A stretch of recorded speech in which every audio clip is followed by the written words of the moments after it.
Hello, everyone. I am Mustard's human employee back with another interview. For those wondering, I am not unionized yet, but that's a whole nother thing. We are joined with. uh, Tommy Rats from the rock and roll band Toilet Rats.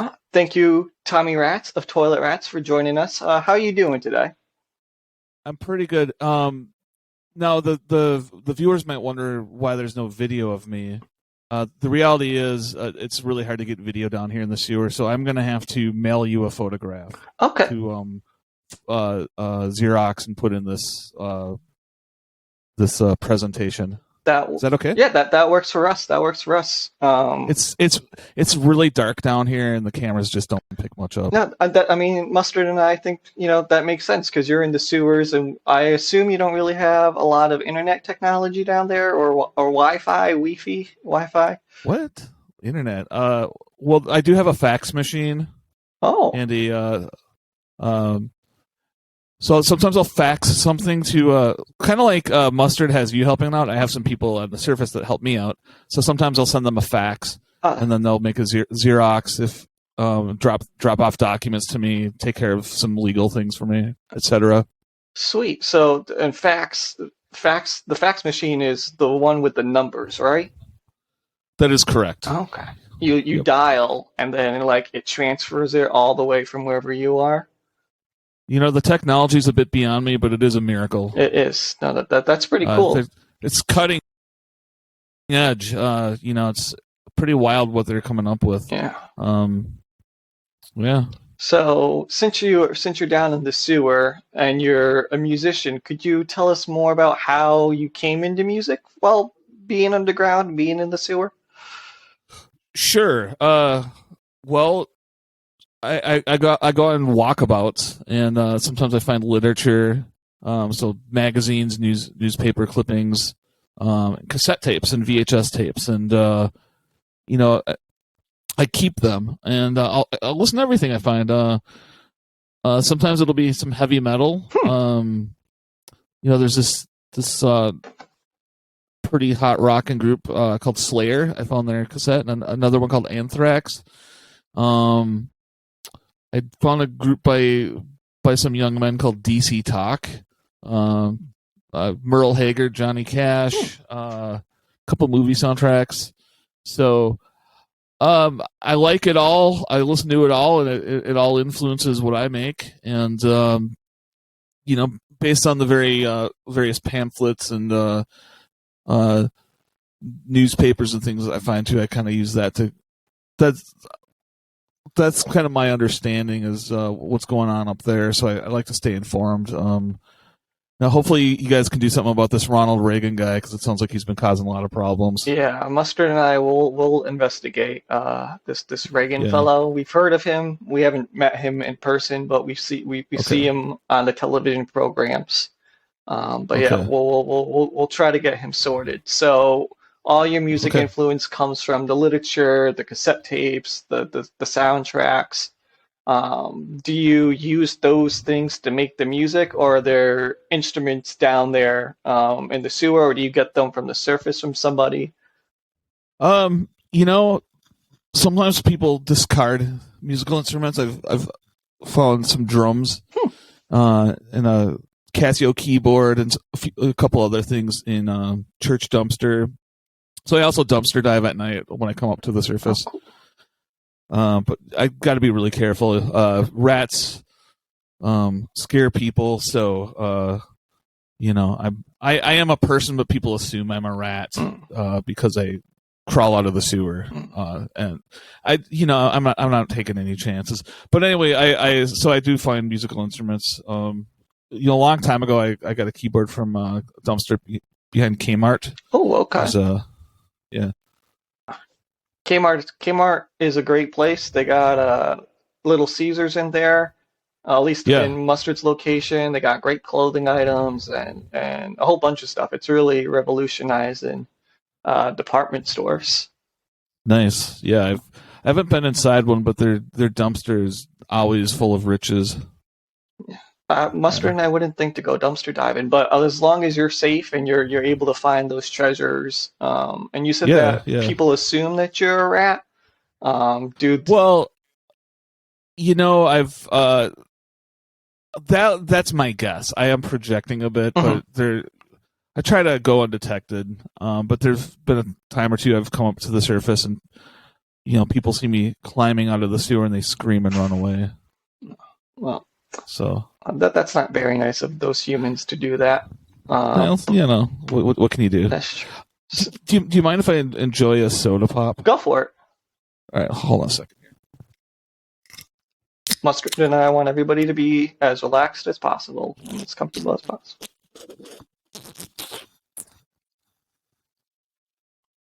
That's refreshing. Thank you. You're welcome. Was it a surge? It's a ginger ale. Ooh, good for the stomach. Yeah, you got to keep the stomach in check. I consume a fair amount of ginger ale just to stay healthy. Grandpa's medicine, what we call it down here. Nah. Well, that's good that you have ginger ale down there to enjoy. Grandpa's medicine, as you said. So you dumpster dive to find these treasures, such as the keyboard. So how long after that did you begin making music? Well, as long as I can remember, quite frankly. But I started putting it together and collected words because I would find these cassette tapes, and I thought to myself, I should make a cassette tape. Mm-hmm. So I started kind of narrowing down my compositions and,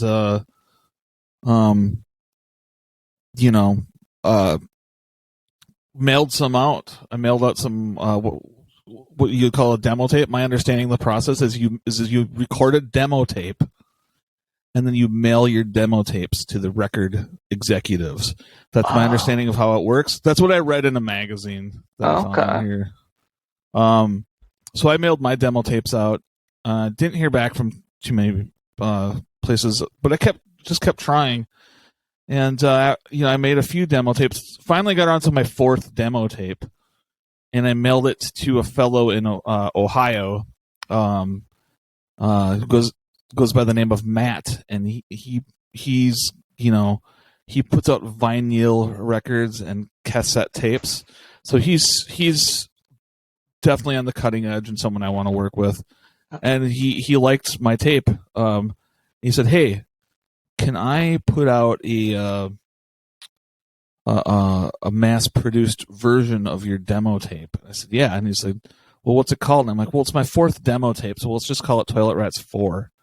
And so he kind of I faxed him some sketches, and then he said, "Do you mind if I touch up the sketches a little bit?" And I said, "I don't know how I feel about people altering my art." And he said, "I understand that, but your fax machine has smudged some of the imagery, and he's apparently a very good artist. He has a computer, I guess, and so but he sent some proofs back to me, and I said, these are fantastic. You really understand my vision." So then I knew I'd made the right decision to work with him. So. How soon after you got the proofs was it confirmed that Toilet Rats 4 was going to be a thing? We just made an agreement between the two of us, and then he sent the cassette tape off to the plant. So I imagine as people are listening to this, the tapes are being made, and the people who order them should be receiving them fairly soon. Sweet. And then what kind of collection of songs are on the tape? Well, there's some rock and roll. There's some. It's a little bit of everything. Like I said, I find these cassette tapes. One day I'm listening to Anthrax, the next day I'm listening to DC Talk, or for some reason people throw away a lot of DC Talk and Amy Grant, Michael W. Smith, and those boys can rap, and it's kind of a shame that But whatever, my treasures now. And so I described the music as sort of a bit of a mashup of like Slayer, DC Talk, and I actually have some records too. So there's some. I got a couple surf records. Have you heard of the Ventures? Mustard and I have not heard of them. No. They're a little bit older. They're from the '60s, so it's that stuff's about 20 years old. So it might be before your time, but it's really good. But there's a little thrash metal, a little surf. There's Depeche Mode. Ooh. They're kind of a synthesizer group from England. Mm-hmm. So yeah, what I make is just like if you took all those things and just sort of mixed them together, and I watch my VHS tapes. I primarily enjoy horror films and dramas, things of that nature. So I'm down here a lot. I write what I know, Mm-hmm. And I consume a lot of VHS horror films for just to kind of keep in check with what's happening, and so. Yeah, and one of the songs on your cassette tape is Carol Kane, right? Yes. Mustard and I were wondering, who is Carol Kane? Carol Kane is an actress in a film called When a Stranger Calls, and so Carol Kane plays the lead in that film, Mhm. and I can't see. Have you seen the film? Mustard and I, we've probably seen like bits and pieces, but we don't believe we've seen the full thing. No, unfortunately.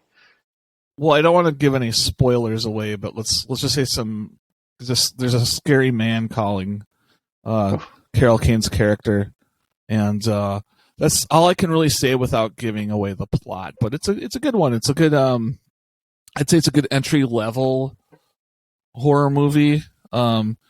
It's not rated R. It's not too scary, but it is spooky. It's maybe a good one for like a teen. So it's sort of the marijuana cigarette of horror films. Oh, okay. Yeah.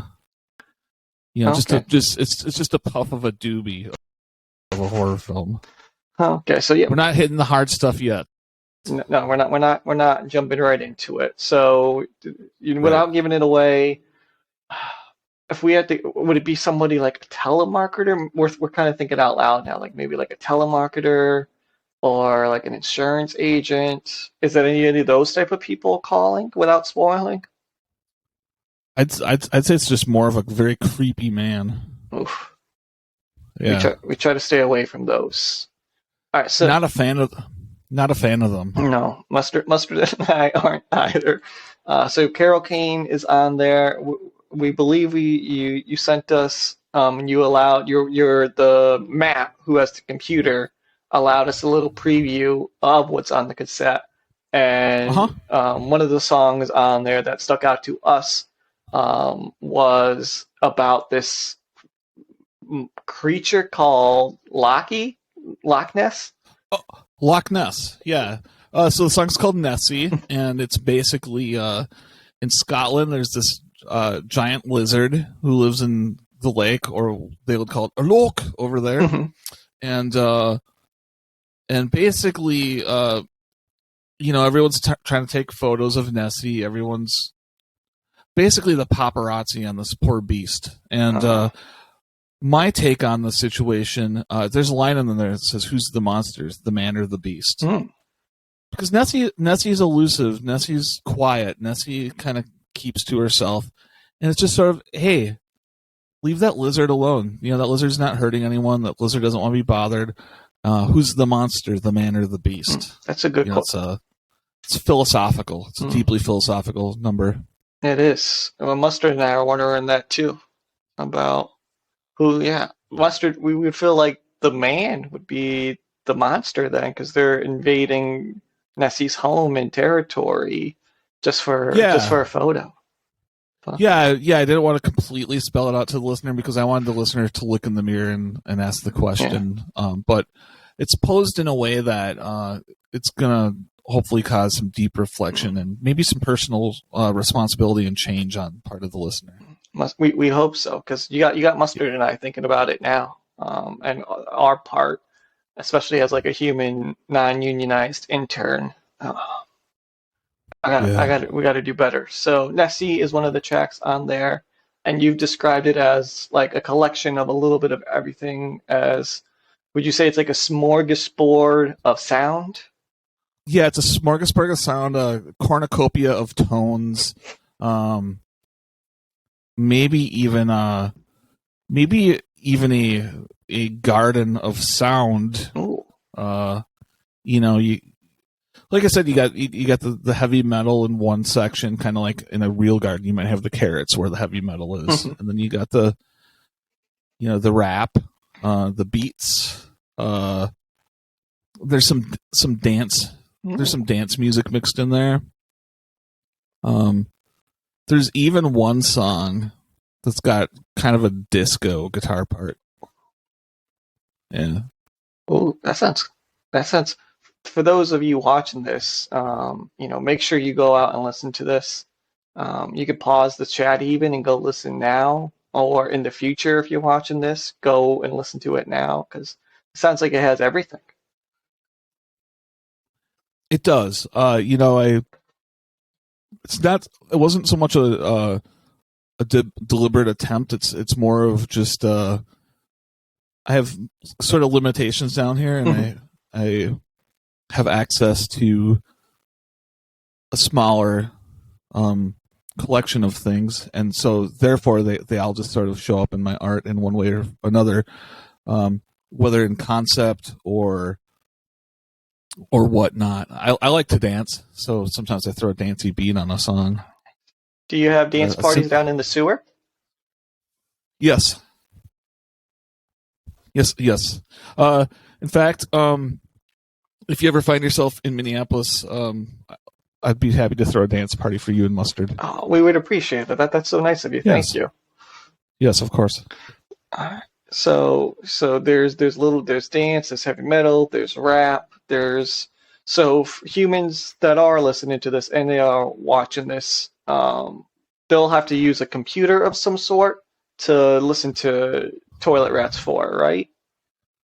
Or is there like another way they can go about listening? There'll be cassette tapes. Cassette tapes, okay. Yeah, I wanted to make sure it came out on a cutting edge technology, because people are going to want to listen to this in their boom boxes when they're breakdancing in the alleyway, or when they're, I want a DJ to have a way to play it when people are roller skating, and so yeah, it will be cassette tapes. In addition to, Matt had said something about sending over music over the computers as well, but none of that makes sense to me. Yeah, it seems like a confusing process. So your music is inspired by your environment, but in a really cool way, you're using your environment to spread your music and your art to the surface dwellers and maybe give them a new perspective about your music and the sewer and those that live in it, which is pretty cool. Thank you. I appreciate that.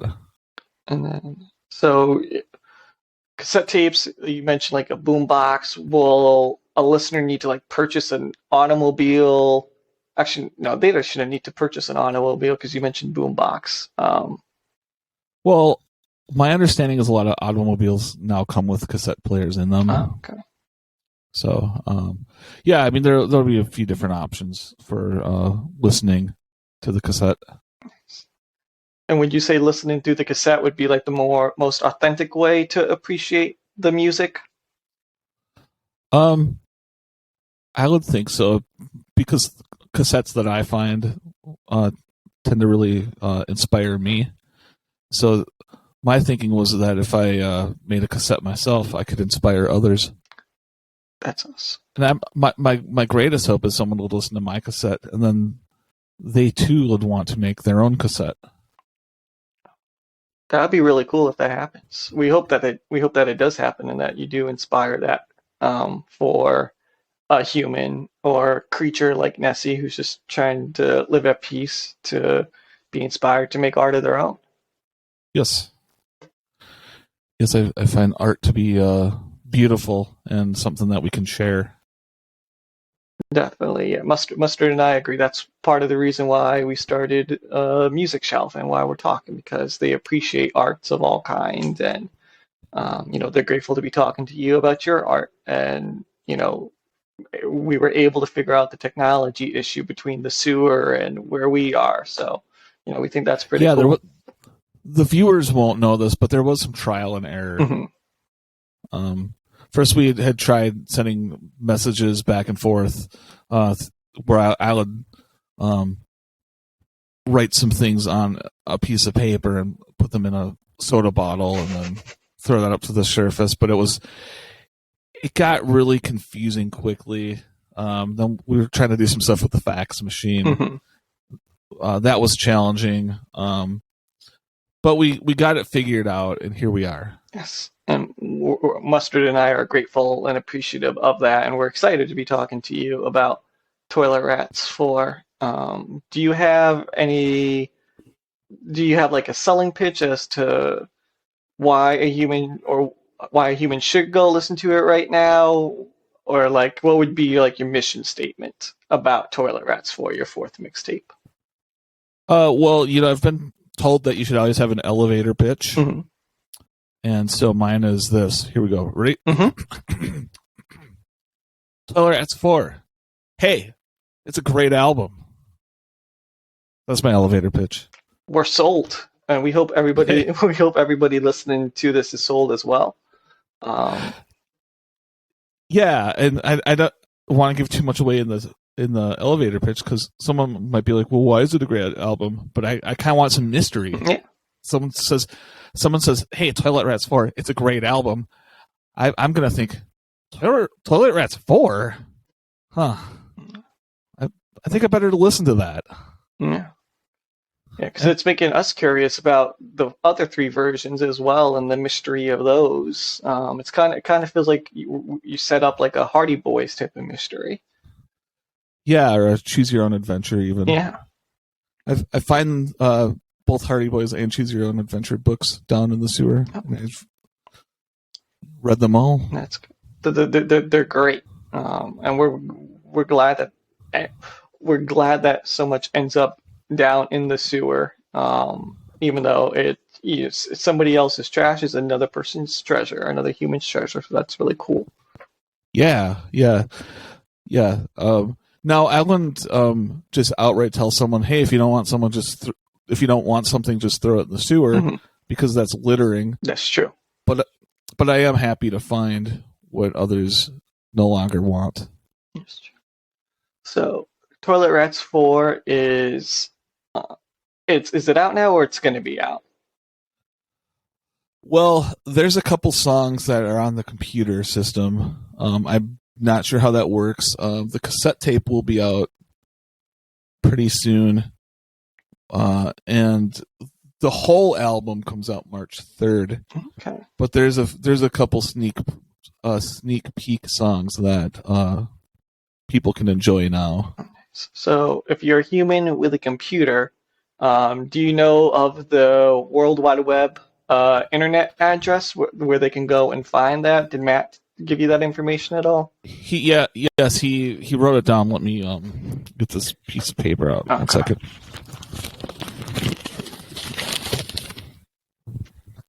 http://www.toiletrats.bandcamp.com. If you want the tape, www.steadfastrecords.net. Sweet. Okay. Apparently that's some kind of code that if you can type into a fax machine or something, and then it'll play the songs for you. I'm not sure. That's really cool. Mustard and I, we're going to try to make sure that link is available for all the listeners so they can go check it out if they own a computer, because we know computers are new. So Thank you. If they have the fortune of it, we'll make sure to give them that information so they can go and check that out and share it with their friends. And you can always go to a library and use a computer there if you have to. Yes, libraries are awesome institutions. There have been a couple times where I was able to go into one and play Word Munchers and Oregon Trail. Ooh, Oregon Trail. That's a good game. That's a good game. It's a very good game. It's a good game.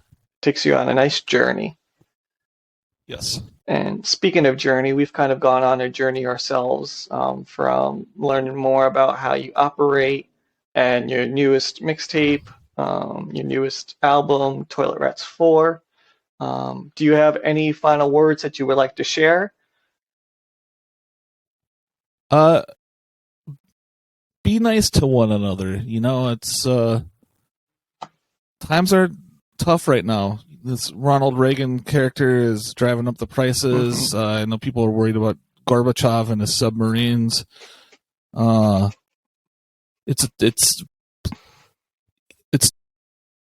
tense, and I think the best thing we can do. Well, we can't always change global politics. We can be nice to the people we do know, and try to not be a jerk. And I'll leave it at that. Mustard and I don't have really anything else to add besides we agree. Don't be a jerk to your fellow humans and creatures. Nessie, if you're around them. Yeah. Shout out to Nessie. Yeah, shout out Nessie. We thank you so much for being here, and we hope everybody we'll figure out the whole computer thing and find a way for everybody watching and listening this to operate to go and find those links so they can go check it out. But if not, if you have like a boombox, definitely listen there. But we thank you so much for talking to Mustard and I. Well, you have a wonderful evening, and if anyone wants to write me a letter, I do have a P.O. box. Like I said, I just have a fax machine down here. It barely works half the time. Toilet Rats P.O. Box 16618, Minneapolis, Minnesota 55416, and I do respond to all P.O. Box messages. And send me your own tapes or your horror VHSs if you want. If you're a musician watching this or an artist watching this, you know where to send it to. If it's really good, I'll show it to my record label. All right. Well, we thank you so much for being here. We hope that people take you up on that, because that would be really cool if they do send you some stuff. But we appreciate you being here and speaking with us, and we're excited for humans to enjoy your art, to enjoy Toilet Rats 4. All right. You have a wonderful evening. You as well. Thank you so much.